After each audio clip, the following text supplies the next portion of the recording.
Hola, buenas tardes. Buenas tardes, ingeniero. Un favor, con ustedes ya terminamos este capítulo, ¿no? El capítulo 4, ¿no? De granulometría.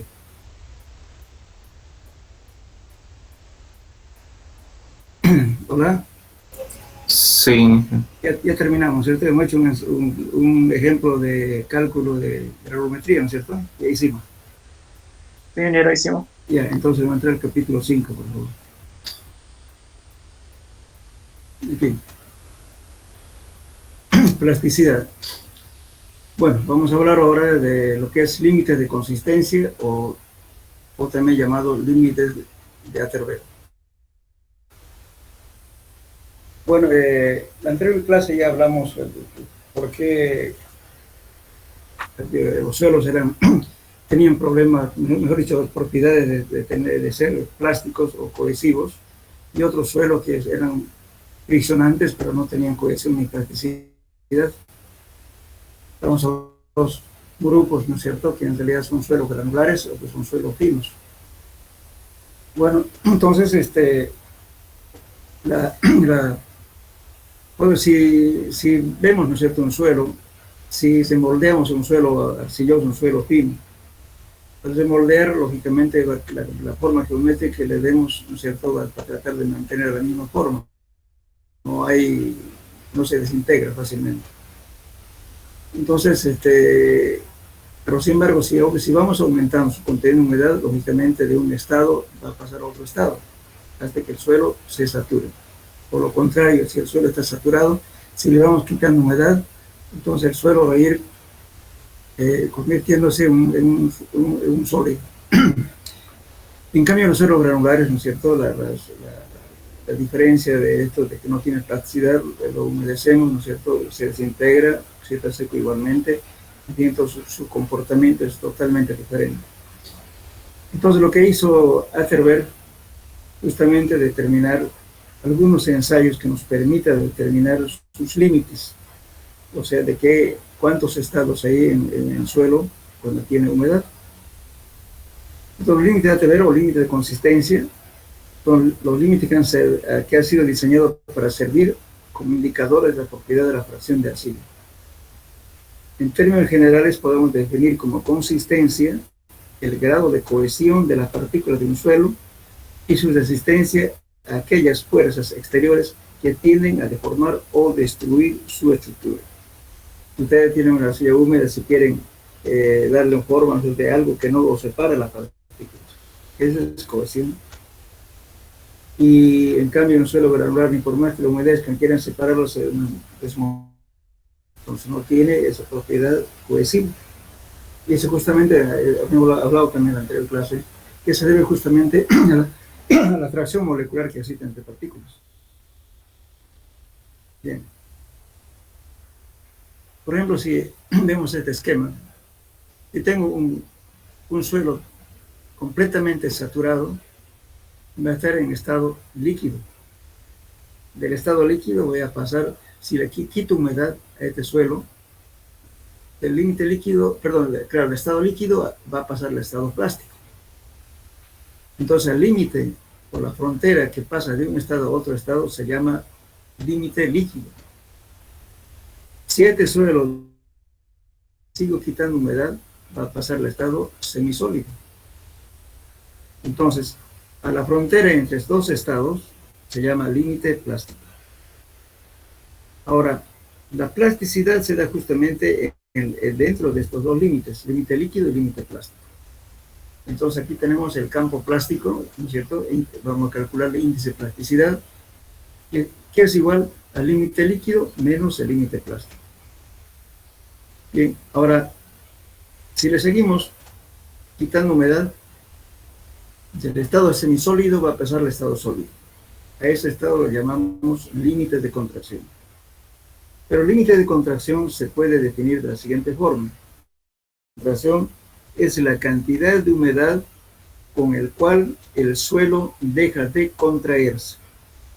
No se contrae más.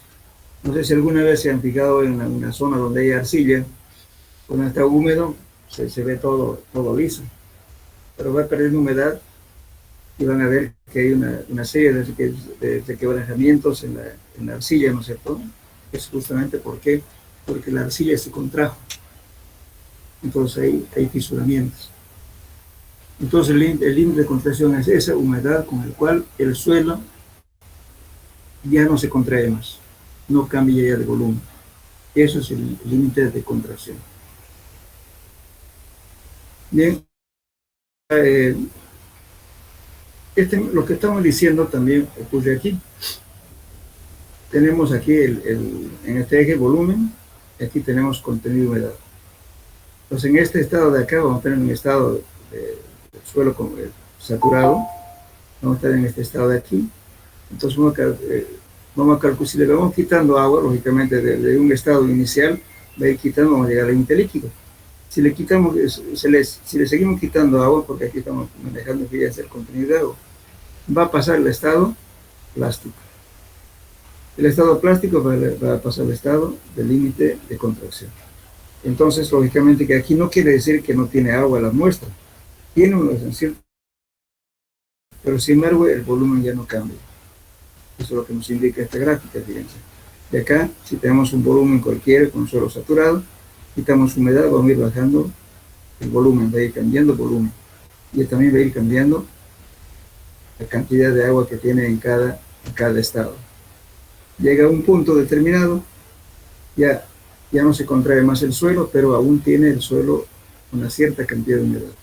A este punto lo llamamos límite de contracción. Bien, como definición, lógicamente aquí ya lo definimos, pero sin embargo acá podemos leer de la siguiente forma. ¿Qué es el límite líquido?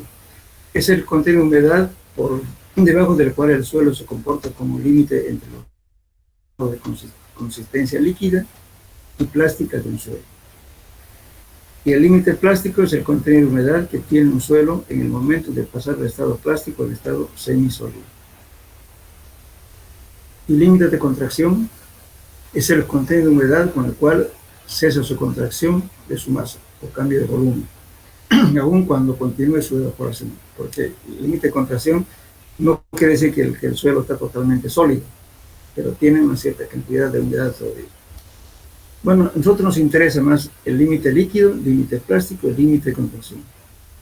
Pero sin embargo, en los límites a través existen 5 límites, que también hay un límite de cohesión. El límite de cohesión es el contenido de humedad con el cual los tesones de suelo son capaces de pegarse unos con otros. Es el límite de cohesión. Lógicamente en civil casi no hacemos este ensayo. No hacemos el límite líquido, el límite plástico y el límite de contracción.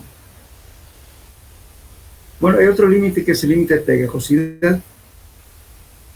El límite de pegajosidad es el contenido de humedad con el cual el suelo comienza a pegarse a las superficies metálicas, tales como la cuchilla, la espátula, o sea, por ejemplo, este es importante cuando hacemos, por ejemplo, si vamos a pasar un romplado, digamos, si estamos alimentando, o si vamos a hacer vamos a utilizar arado, digamos, que sé yo, para cuestiones agrícolas.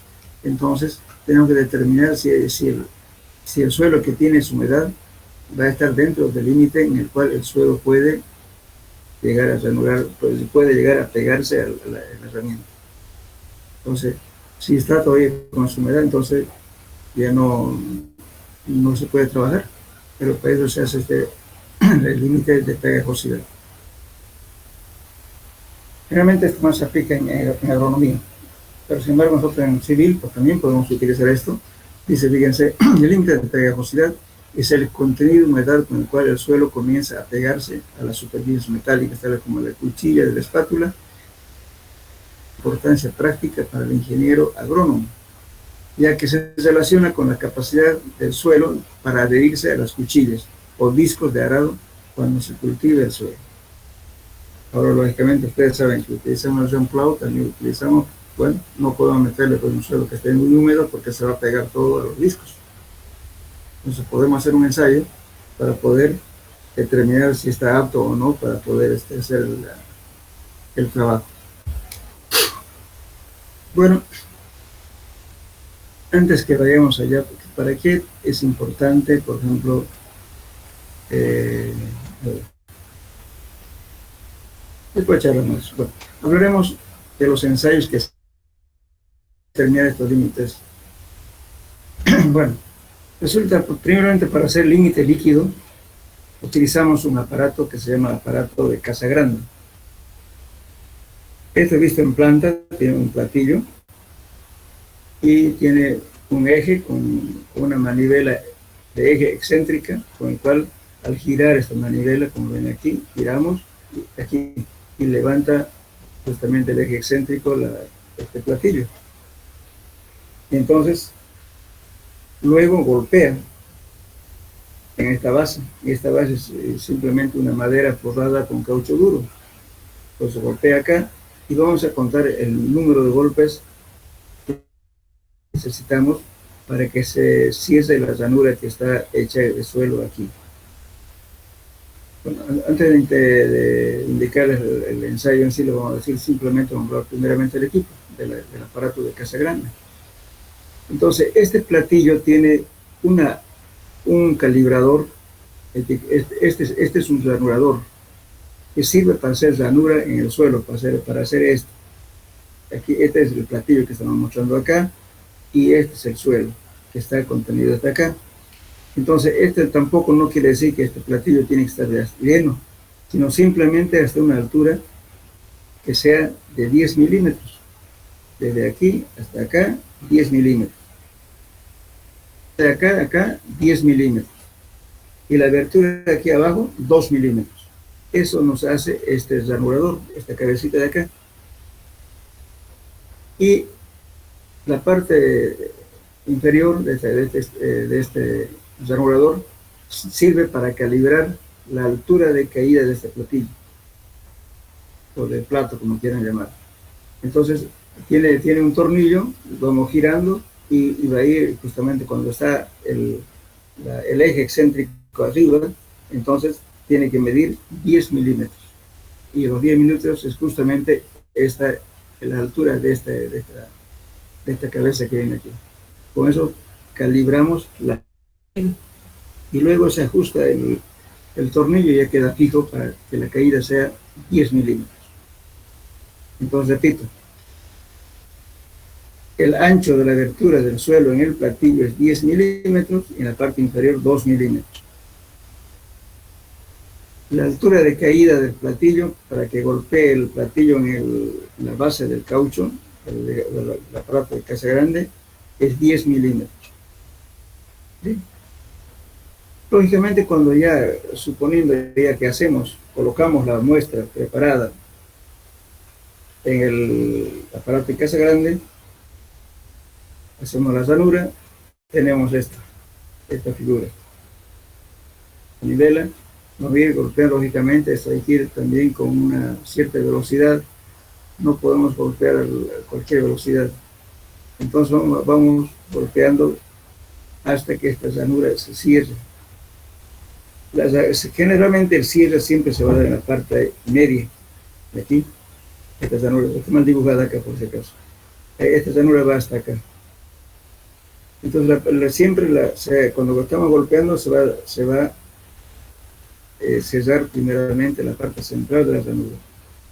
Cuando se cierra esta ranura en una longitud de media pulgada, 12 milímetros, aquí, entonces ya no golpeamos, ya no esperemos, no hay que golpear hasta que se cierre completamente. Simplemente que cierre media pulgada, que es 12 milímetros, nada más. Entonces, dejamos de golpear y tomamos una porción de la muestra para obtener el porcentaje de humedad para cerrar esa ranura. Y también anotamos el número de golpes necesarios para que se cierre la ranura. Tenemos dos datos: el número de golpes para cerrar la ranura y la humedad correspondiente con la cual se cerró la ranura. Y así sucesivamente. El segundo punto, aumentamos un poquito de agua, hacemos la misma secuencia del ensayo. Se hace 4 o 5, mínimo 4. Entonces, con eso vamos a tener una curva de este tipo. Vamos a representar esos datos en este gráfico.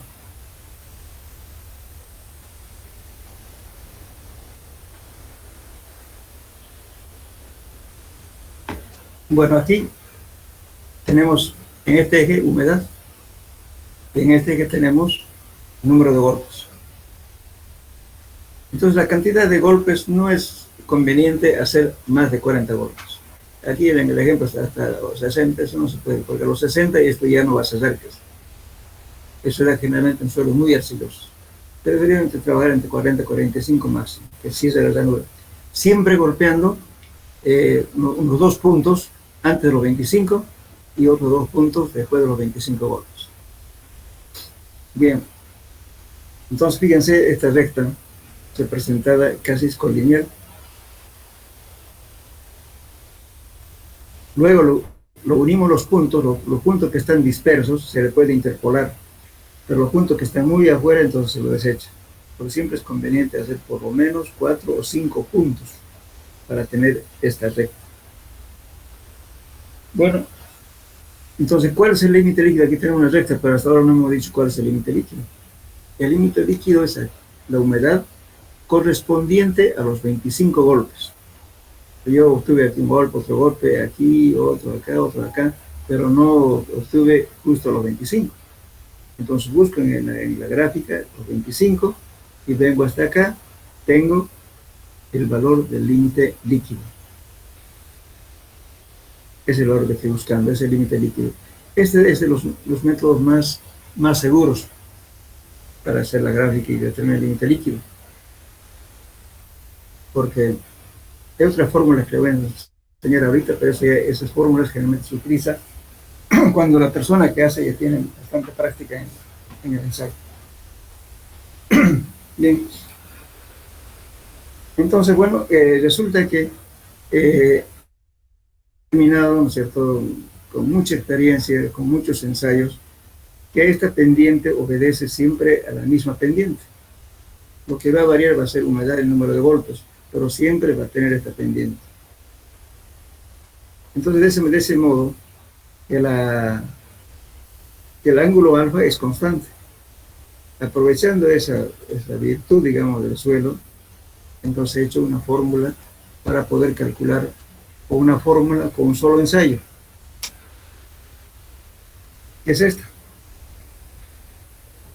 Esta fue adoptada por la Estación Experimental de Hidrovías de Estados Unidos. ¿Qué dice aquí? Límite líquido es igual a lo de n golpes, aquí por favor, que den eso, por n, que es el número de golpes necesario para hacer la llanura, dividido entre 25. Todo eso es dividido a la tangente de beta de esta pendiente de acá. Pero como han demostrado que esa pendiente siempre es la misma, entonces tomo una constante, que tangente de beta de este ángulo de esta pendiente vale 0.121. Entonces la fórmula quedó en esta. La humedad para que cierre la llanura n golpes, el n es el número de golpes para cerrar la llanura, dividido entre 25, todo eso elevado a 0.121. Con esto simplificamos el trabajo, porque en vez de estar haciendo, porque esto es moroso, hay que hacer 4 o 5 puntos, nos vamos a llevar por unas 3 horas, y con esto es mucho más rápido, porque con un solo ensayo ya determinamos el límite líquido.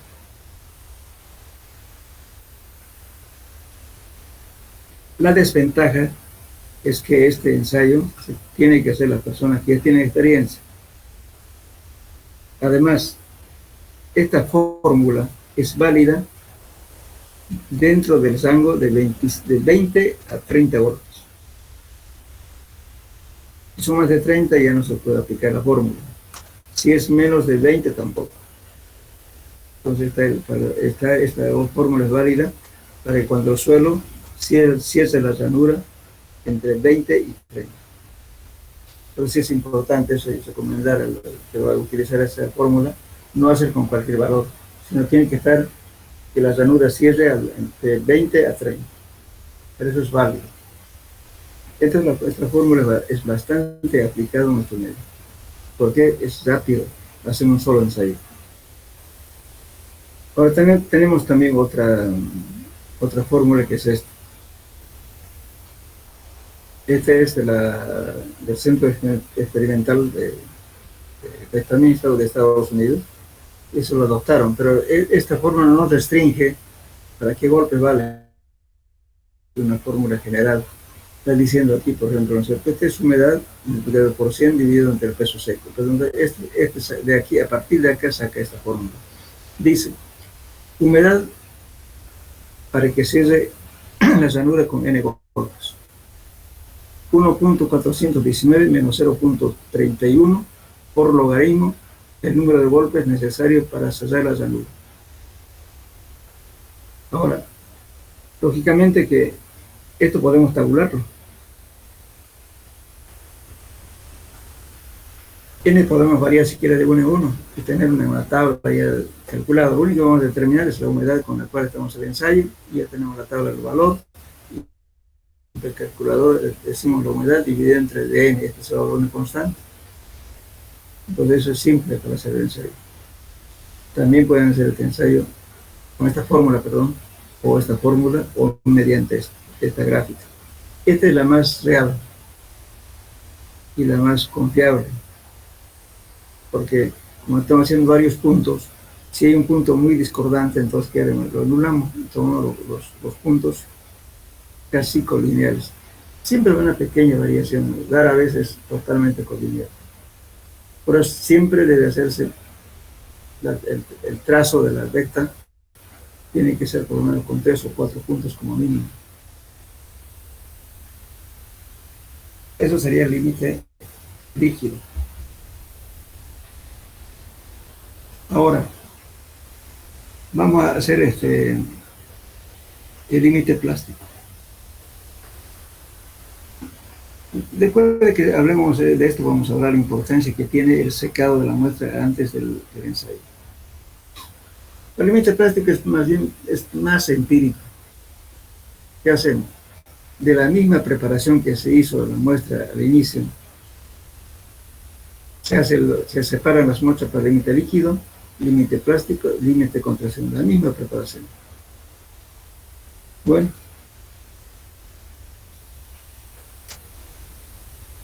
el límite líquido, por lo menos tenemos un aparatito, ¿no es cierto?, que mide la cantidad de golpe necesaria para que se cierre la llanura. En cambio aquí no. Simplemente se agarra una pequeña porción de muestra, una pequeña bolita, y luego con la palma de la mano vamos a hacer un rollito, una superficie plana y rígida, hasta que el rollito alcance un diámetro de 3 milímetros. Cuando empieza a requebrajarse ese rollito de 3 milímetros, significa que hemos llegado ya al valor del límite plástico. Entonces, si hemos llegado ya, lógicamente siempre hay que colocarse, ¿no es cierto?, una varilla. En la práctica es fácil, le agarras un electrodo de soldadura, ¿no es cierto?, tiene de 3 milímetros, pone como referencia para hacer el ensayo. Entonces, con la palma de la mano van haciendo los rollitos y hasta que alcance 3 milímetros. Cuando empieza a requebrajarse esos rollitos, entonces quiere decir que hemos llegado al límite plástico. Entonces, según eso, el límite se hace límite 1, límite plástico 1, límite plástico 2, luego después se saca el promedio. Entonces, el límite plástico no es más que la humedad, fíjense aquí. Humedad 1, o sea, peso seco. Pero el peso seco por 100. Entonces el límite plástico promedio va a ser igual al límite plástico 1 más límite plástico 2 más límite plástico 3 dividido entre 3, dependiendo cuántos puntos se hagan. A no ser que ya seamos tan prácticos, ¿no es cierto?, entonces ya se hace 1. Pero si estamos aprendiendo y si queremos estar bien seguros, hay que hacer por lo menos unos 3 límites plásticos para promediar.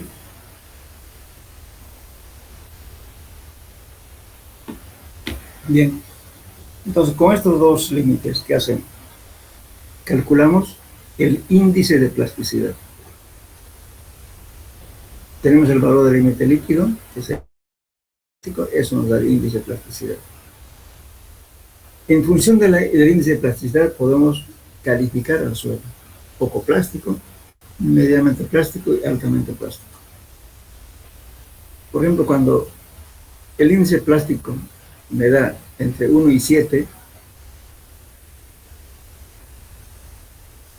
es un suelo poco plástico. Cuando está de 7 a 15, medianamente plástico. Cuando el índice plástico es mayor a 15, altamente plástico. O sea, aquí nos está diciendo qué plasticidad tiene ese suelo. Cuanto más alto sea la plasticidad, el suelo es más arcilloso. Cuando el suelo tiene menos índice plástico, eso implica que el suelo está tendiendo a ser granular. Entonces eso nos permite tener, digamos, una clasificación en función de la plasticidad del suelo.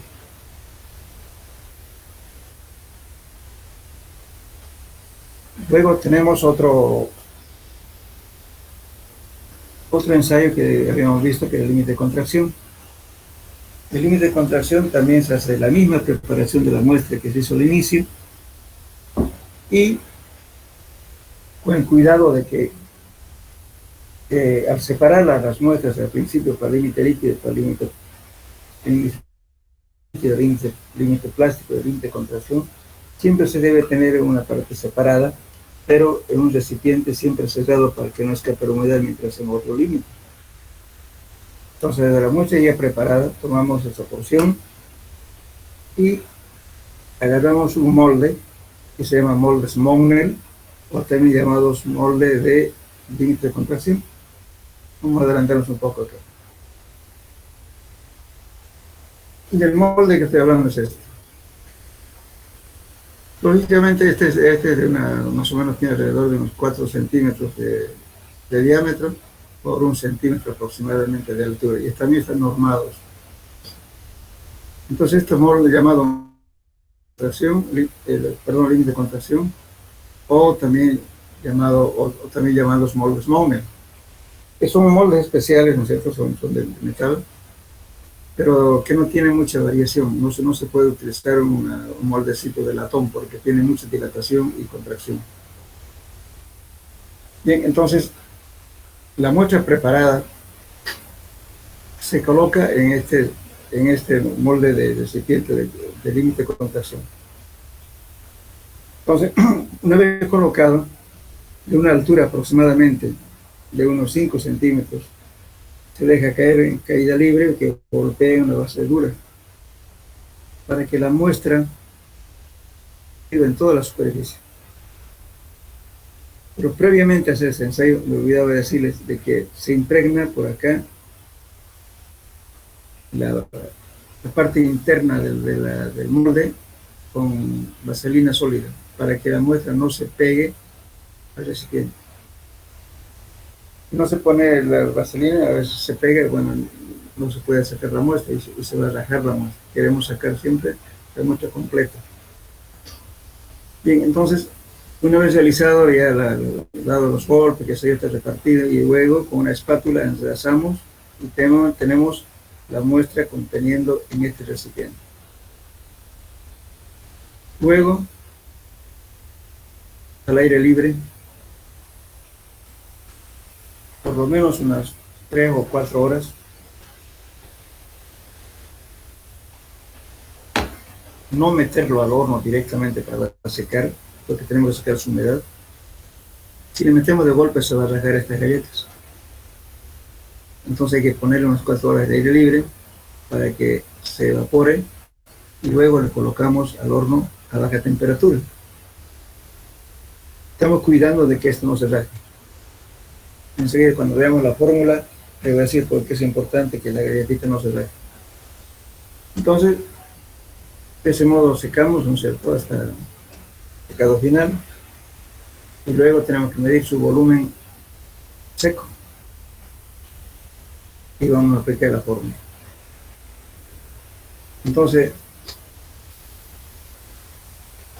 una vez secado ya la muestra, primeramente decía, ¿no es cierto?, al aire libre, luego se coloca al horno, se pone a una temperatura de 50 grados, después 60, 70, 80, 90, 100, más o menos 5 grados centígrados, ahí hasta que esté completamente seca la muestra.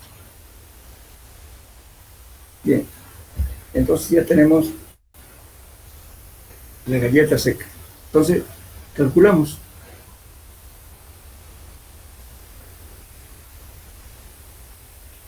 La forma de siguiente.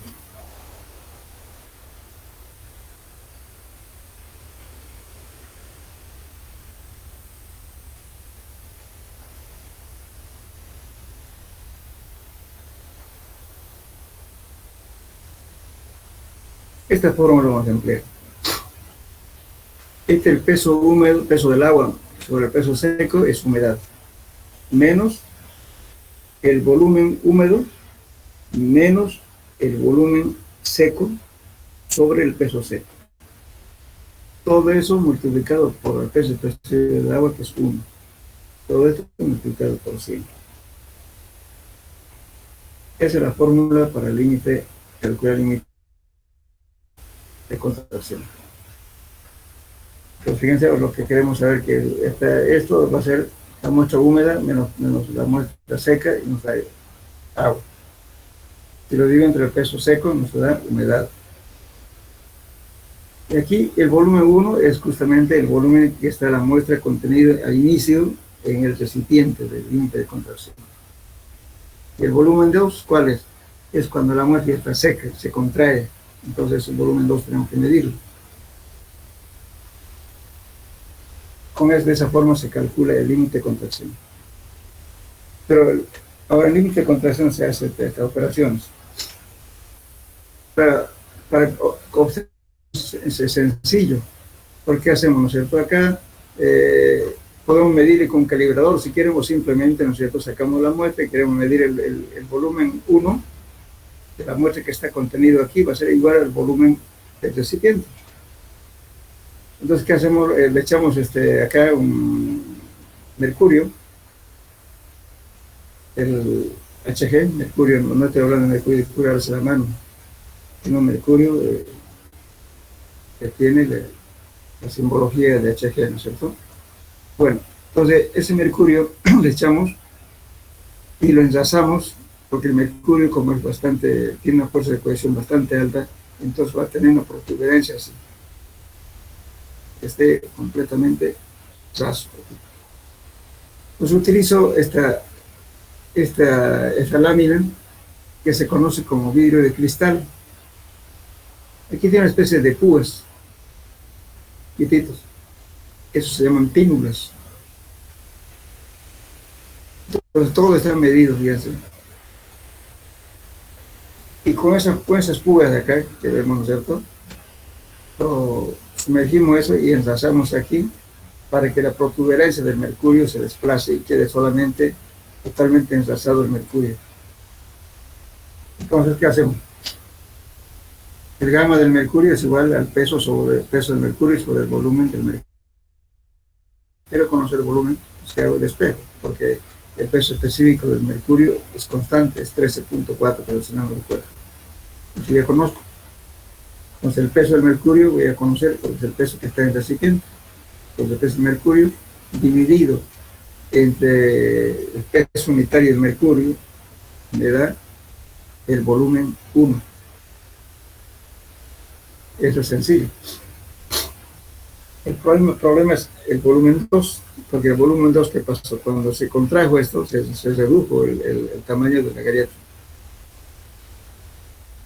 Esta galleta ya seca, tengo que medir su volumen. ¿Y para eso qué hago? Tomo otro recipiente un poquito más grande y lo sumerjo.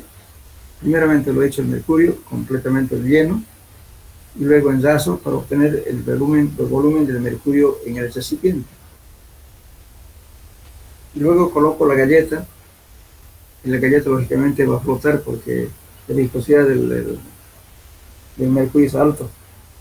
Entonces va a flotar. Entonces, con la ayuda de este mismo vidrio, que se llama el vidrio del reloj, empujo para que se desplace el mercurio que está en el recipiente, ¿no? y la muestra que lo coloqué acá se va a hundir. Entonces voy a tener aquí el volumen sumergido, que es igual al volumen desplazado. Entonces este peso del mercurio desplazado lo voy a pesar y lo divido en el peso específico del mercurio y voy a tener el volumen del mercurio sumergido. Eso va a ser el volumen 2. Entonces, ya conocí el volumen 2, volumen 1, la humedad también lo conozco y aplico esta fórmula que estamos viendo acá.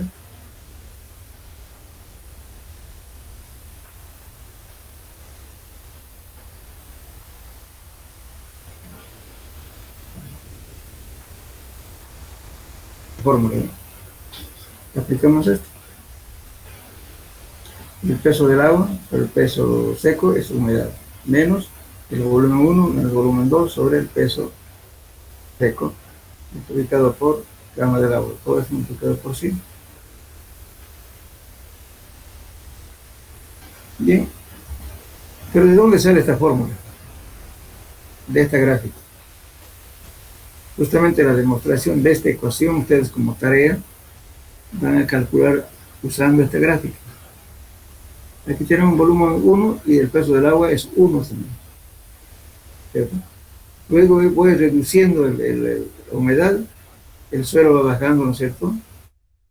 Va bajando su volumen hasta este volumen. Y luego de ese volumen, ¿no es cierto? Aquí continúa hasta allá. Pues, ¿qué es lo que vamos a calcular? En realidad, ¿qué es el índice de contracción? Este valor A. Eso vamos a calcular justamente por diferencia de pesos. Aquí tengo un peso 1, aquí tengo un peso 2. Y aquí voy a tener el peso 3. Entonces, la diferencia de pesos me va a dar justamente este A. Y ese es el límite de contracción. De esta fórmula sale esto. ¿Sí? Ahora, antes que sigamos adelante, lo que se recomienda para hacer este ensayo es lo siguiente. Muchas veces por una mala manipulación podemos tener datos erróneos. El primer error que se comete justamente es cuando tomamos la muestra y no nos damos cuenta si esa arcilla es expansiva y esa arcilla tiene materia orgánica o tiene caliza. Entonces, las propiedades de los suelos van a variar en función de la temperatura de secado. Y antes, lo estaba hablando antes del ensayo. Y lo seco es la muestra que llega del laboratorio, y por pongo sin tomar en cuenta si tiene cal, si es expansiva, si es con materia orgánica, lo que sea. Lo pongo al horno y lo pongo a toda la misma temperatura para que seque y después voy a desmenuzar para hacer el ensayo. Pero ahí ya le hice variar totalmente sus cualidades físicas. Porque al calentar, ¿qué estoy haciendo? Estoy haciendo variar ya sus características químicas y físicas del suelo. Es como decir, ya le he vuelto ladrillo y después voy a moler para hacer el otro ensayo, entonces ya no puedo hacer porque ya no es el suelo original, ya le hice la... Entonces por eso es importante cuando llegue al laboratorio hay que ver color, olor, con el color negruzco, o color café, gris o blanquecino, entonces algo puede pasar. Puede tener materia orgánica, puede tener caliza. Entonces, en este caso, uno se puede dar cuenta por el color, por el olor o por la reactividad. Si no puedo oler nada, no veo, entonces ¿qué hago? Le echo unas gotas de ácido nítrico a la muestra. Si hay efervescencia, significa que tiene orgánica o caliza. Y por tanto, mi temperatura de secado previo al ensayo tiene que ser lo menor posible. Mejor si lo voy a secar al aire sin meterla al horno. O si lo meto al horno a una temperatura de 50 o 60 grados, no más, hasta que sea completamente seco. Lo voy a desmenuzar después y voy a mantener sus propiedades. Pero si yo lo puse ya a una temperatura mucho mayor, ya la alteré todo.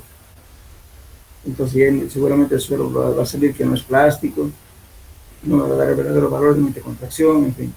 Entonces cuando ocurre eso, bueno, podemos equivocarnos y la recomendación a veces es diferente, y a veces terminamos una obra haciendo, después vamos a tener problemas de hundimientos, de hinchamientos, todas esas cosas. Por eso es importante el tratamiento que se le da a la muestra antes del ensayo.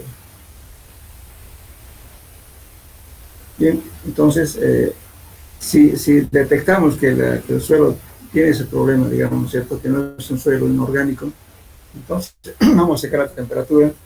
Previamente se lo pone a la temperatura ambiente, hasta que esté más o menos seco, y luego le ponemos al horno y vamos incrementando la temperatura, 30 grados, 40, 45, sucede, pero en periodo lento y largo. De tal modo no alteramos sus cualidades. Máxima temperatura secada por tipo de suelo está comprendido entre 50 y 60. No voy a ponerlo a 100, porque si no me va a alterar. Entonces, en base a eso, vamos a recomendar, podemos decir, por ejemplo, es un suelo expansivo, un suelo que tiene mucha deformación. ¿Qué es expansión? Cuando hay cambio de humedad, cambio de volumen, se hincha. Y esa presión de hinchamiento es grave, porque hace que si el pavimento se levanta el pavimento, si es una casa se levanta la casa. Pues las presiones son bastante grandes. Entonces eso a la larga trae consecuencias. Por eso es importante determinar esas propiedades de los suelos antes de hacer los ensayos.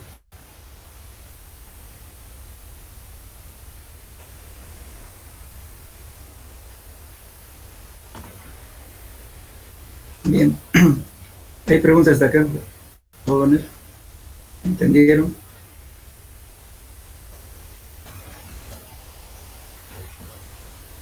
Hola. Bueno, en la tarea de este tema van a colocar eso. A partir de esta gráfica, como lo ven acá, se plantean esta ecuación, hacen los pasos algebraicos sucesivos y van a llegar a esta fórmula. Esta es la fórmula que se utiliza en la práctica en laboratorio. Bien, hasta aquí podemos decir. Buenas tardes, ingeniero. Sí. Disculpe, la tarea entonces es la deducción de la fórmula. Sí, esta fórmula que se utiliza para el cálculo del límite de contracción, fíjense, si ustedes lo ponen, esta es humedad, peso del agua sobre el peso seco es humedad. Este B1 menos B2 es el volumen inicial cuando se empieza el ensayo. Este es el volumen 2 cuando ya el suelo ya no se contrae, sino pero aún tiene una humedad, este es el volumen 2. Y luego tenemos el peso seco. Y vamos a obtener, y todo esto va a estar afectado por el gamma del agua. Fíjense, analicen esta gráfica. Aquí tengo volumen, peso del agua 1. Calculen el peso del agua. Y bueno, de aquí a acá, ¿no es cierto? Donde se ha ido, digamos, desde aquí del límite líquido hasta acá al límite plástico, tuvo este desecho en volumen 1 menos volumen 2 por gamma del agua. Este volumen, entonces van a calcular el peso en función de esto, del agua, todo el peso del agua, hasta aquí. Luego, lógicamente llegan acá al valor del límite plástico, de ahí vienen aquí y hasta acá, ¿no es cierto? Es el límite de contracción. Lo que ustedes tienen que encontrar mediante gráfica es este valor A, que se presenta justamente esta fórmula de aquí, por diferencia de peso de agua. Porque de acá voy a quitar agua, voy a ir disminuyendo el peso. Y van a llegar a esta fórmula. Háganlo paso a paso, que van a ver cuando van a llegar a esto. Bien. Luego, esos tres valores que estamos viendo es bastante útil para determinar las características de los suelos. Por ejemplo, podemos determinar la relación de contracción. La relación de contracción es igual al peso seco sobre el volumen de los sólidos. Miren lo que dice, este volumen de los sólidos no es el volumen sino es el volumen donde el suelo deja de contraerse. Esa es la diferencia. Y dice, este coeficiente da una indicación de cuánto cambio de volumen puede presentarse por cambios de humedad de los suelos por encima del límite de contracción. Pues yo puedo determinar la relación de contracción. ¿Qué me va a hacer? ¿Cuánto se va a deformar, ¿no es cierto?, el suelo cuando tiene humedad arriba del límite de contracción, hasta donde llega el valor del límite de contracción. Eso me determina esto. Bien. Luego, calculo el volumen, cambio volumétrico, B sub C. Este coeficiente indica la disminución que experimenta la masa del suelo cuando su contenido de humedad se reduce a un porcentaje dado al límite de contracción. Entonces, este B sub C es el volumen, el cambio volumétrico. ¿Qué viene a ser esto? Esta es la humedad natural del suelo, menos el límite de contracción por razón de contracción o relación de contracción que hemos determinado.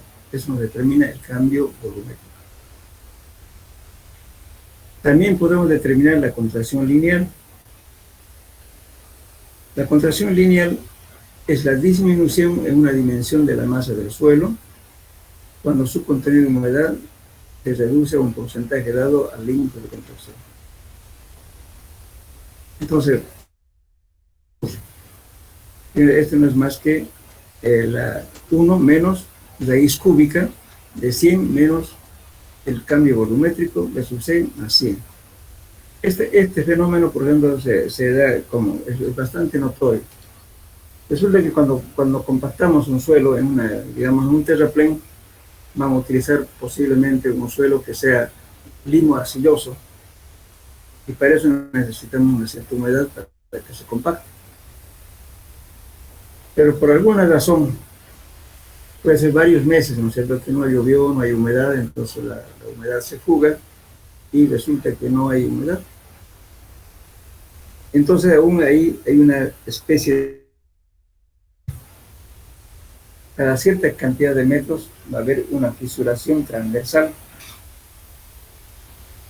Entonces uno dice, bueno, aquí que ha pasado, está mal compactado, que no es que está mal compactado, nada, simplemente el suelo perdió toda su humedad y por tanto se contrajo en una dimensión lineal.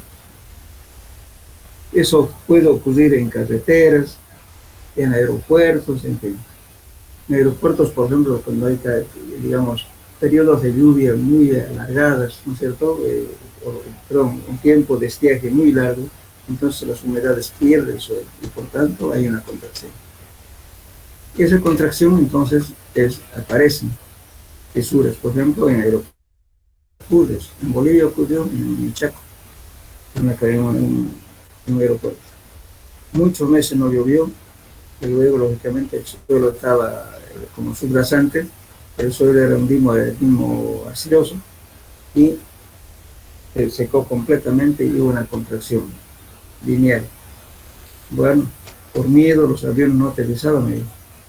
Entonces tuve que hacer una investigación para ver el motivo. Todo el mundo lo primero que atribuye, ¿no es cierto?, es una mala construcción, pero nadie se da cuenta de que posiblemente con un periodo muy largo de estiaje puede ser que el suelo se seque y produzca este tipo de problemas. Y eso es lo que pasa, es contracción lineal. Bien. Ahora, otra causa que también es importante, el índice de consistencia. Este tipo de cosas nos interesan mucho para poder determinar, por ejemplo, la relación que existe entre un suelo natural con una humedad natural y las propiedades plásticas del suelo. Por ejemplo, aquí dice, límite líquido menos humedad. Por si acaso, esta humedad que ven aquí es humedad natural del suelo, de un suelo inalterado. Límite líquido menos la humedad natural dividido en índice plástico. Si esto nos da menor a 0, significa que las arcillas son de consistencia muy blanda, de baja resistencia. Por eso siempre cuando se hace un trabajo en suelos hay que tratar de mantener esta humedad tal como sale del lugar. esos son los límites que se hace el límite de ATV en el laboratorio. Con ciertas relaciones muy chicas, ¿qué va a pasar? Mire, si el límite líquido es pequeño frente a este, quiere decir que el suelo está totalmente blando, ¿verdad? Por eso tiene humedad alta. Entonces no es cero. Ahora, si este valor está entre 0 y 0,50, significa que tiene consistencia blanda. El otro caso sería 0,50 y 0,75, consistencia media.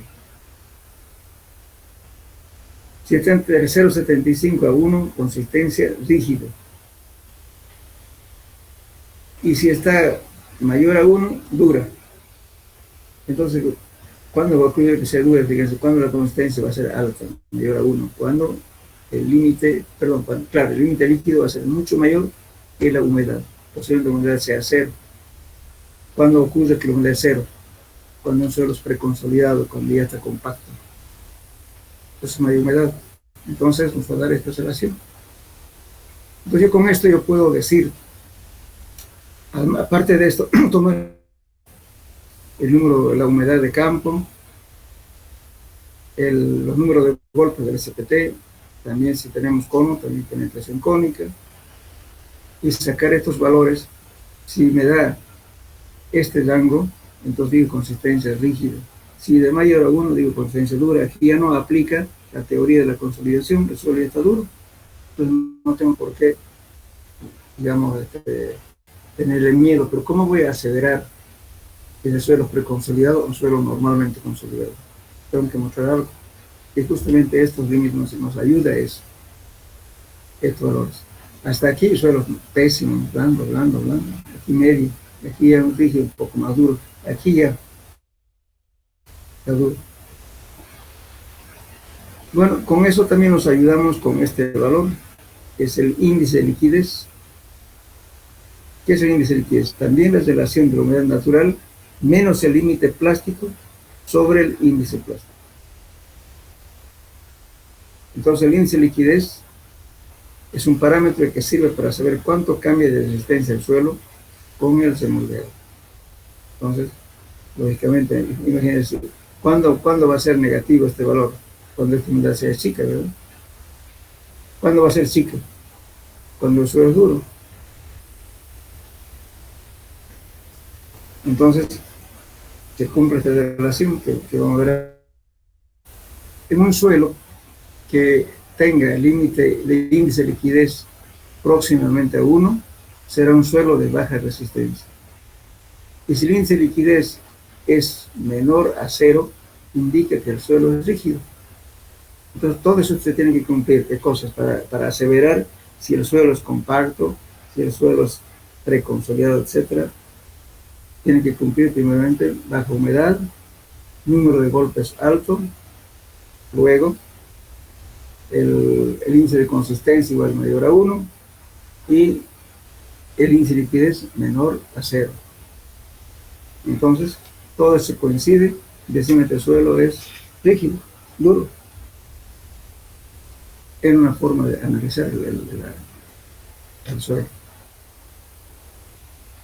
Bueno, me olvidé de decirles cómo se hacía el límite plástico. Ya traí con la palma de la mano. Aquí estamos haciendo un ensayo de límite plástico. Lógicamente siempre se debe con una varillita, ¿cierto?, de referencia.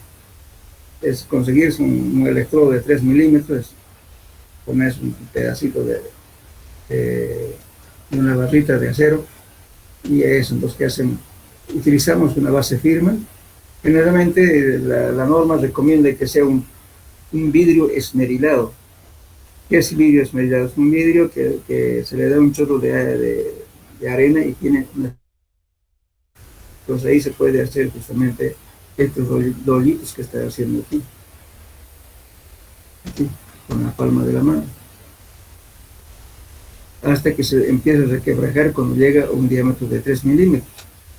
Entonces esos 3 milímetros hay que comparar, como le digo, con la barrita de 3 milímetros. Ahora, si no tenemos vidrio esmerilado, podemos usar un papel, pero un papel no brilloso. Puede ser un papel sábana o simplemente un periódico en último caso. Entonces, lógicamente, si el rollito no se raja, entonces quiere decir que hay que seguir cambiando para que vaya absorbiendo la humedad hasta que cuando llega a los 3 milímetros empieza a quebrarse, ahí dejamos de golpear, perdón, de pasar con la mano. Entonces esa muestra que ya está así, lo pesamos y tenemos peso húmedo.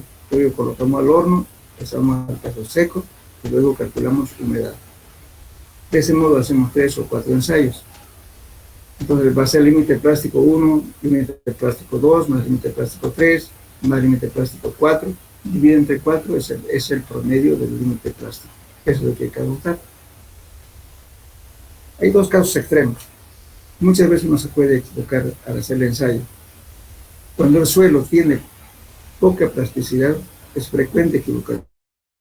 El limo se mantiene, va disminuyendo de diámetro, pero se hace como un rollo de pan, con cavidad.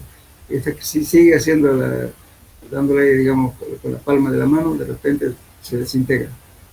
Entonces, por cansancio, el laboratorista lo pone ese valor. Pero resulta que el peso, el límite plástico va a ser mayor que el límite líquido, y por tanto le va a salir negativo. Y nunca el índice plástico debe ser mayor al límite líquido, por definición que hemos visto al inicio. Pero a veces suele ocurrir eso, pero eso es error de ejecución del ensayo. El otro caso, un suelo muy fino, arcillas colloidales, no se va a romper así usted baje a 1 milímetro, sigue secando, y bueno, se comporta como una varilla tan rígida porque tiene alta cohesión y por tanto no va a poder mostrar que se va a rajar. Entonces, en este caso es al tanteo y colocarle el límite plástico. En suelos que están cerca a ser limo, en suelos que son coloidales, en arcillas coloidales. En esos casos suele equivocarse. De ahí viene ya la práctica del técnico. Entonces, esto sería la determinación de la plasticidad de los suelos en el laboratorio, y lógicamente, fíjense, todos los ensayos empíricos, al final estamos funcionando los conocimientos para emitir criterios del suelo. Por ejemplo, si usted le dice, bueno, lo primero que pregunta, tenemos ingeniero un suelo limo arcilloso, lo primero que uno pregunta, ¿cuánto es su índice plástico? Su índice plástico es, por así decirle, 10, entonces de plasticidad media. Entonces el suelo va a deformarse. Pero dirá usted como ingeniero, busquemos otros de menor plasticidad. Y si dice mayor a 15, no, ese suelo no sirve. ¿Por qué? Porque se va a tener deformación cuando se humedezca, va a tener cambio volumétrico, cuando seca o se humedece. Entonces ya le da una pauta más o menos, ¿no? Un criterio sobre eso. Entonces estos parámetros son importantes para los siguientes capítulos que vamos a ver en la clasificación de suelos. Para clasificar un suelo tenemos que saber los valores ergonométricos y las propiedades plásticas del suelo. Este trabajo que estamos haciendo. Con eso vamos a clasificar los suelos.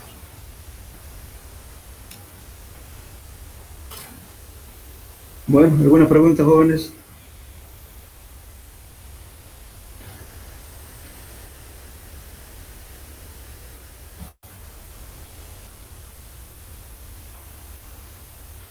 Hola, hola, ¿me escuchan? Ninguna, ingeniero. Bueno, cualquier duda, por favor, pueden hacer las preguntas, no solamente ahora, también después de que salgan profesionales, siempre estamos a su servicio de intercambiar ideas. De aquí la relación nuestra no acaba. El mundo es chico. Bueno, gracias por escucharme. Entonces, ya la siguiente clase pasamos por capítulo. Este fin de semana les voy a mandar más tareas de estos últimos capítulos, ya para que vayan avanzando. Bueno, quedamos acá entonces, jóvenes. Hasta luego. Ingeniero, muchas gracias. Hasta luego, ingeniero. Muchas gracias. Hasta luego.